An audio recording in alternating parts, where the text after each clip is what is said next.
Roger Federer, other than perhaps a tiny glitch, looked fantastic under the lights at Arthur Ashe Stadium. He moved into the third round at the U.S. Open with a straight-set victory over Simon Grul of Germany.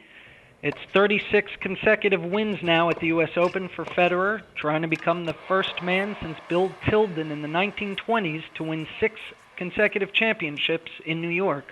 Federer faces quite a familiar opponent in the third round in Leighton Hewitt, a former world number 1 who owns 2 Grand Slam titles, including the 2001 U.S. Open Championship. Federer has to like his chances going up against the Australian, though.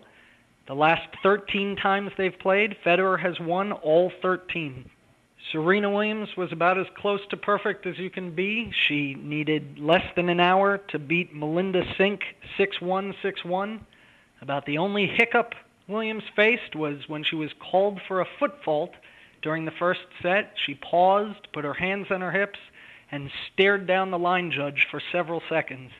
Serena Williams has won the U.S. Open 3 times. Her older sister Venus has won it twice, and while Venus Williams seemed to have a bit of a problem with her left knee during a tough struggle in the first round, she looked just fine in the second round.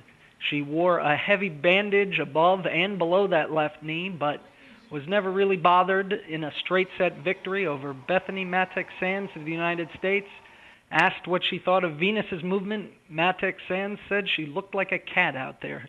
Rafael Nadal showed no signs of any problems with the knees that were so sore he skipped defending his Wimbledon title this year. He hadn't played in a Grand Slam match since his upset loss in the 4th round at the French Open in late May, but Nadal showed 0 signs of rust or any issues at all with his knees in a straight-set victory over Richard Gasquet. Marat Safin burst onto the scene as a 20-year-old kid, upsetting Pete Sampras in the 2000 U.S. Open final. He would go on to be ranked number 1. He won a 2nd major title at the 2005 Australian Open.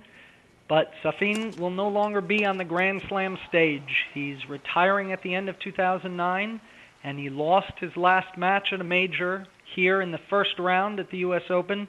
He won the first set and then went quietly, losing in 4 sets to Jürgen Melzer of Austria. Reporting from Flushing Meadows, Howard Fendrich, The Associated Press.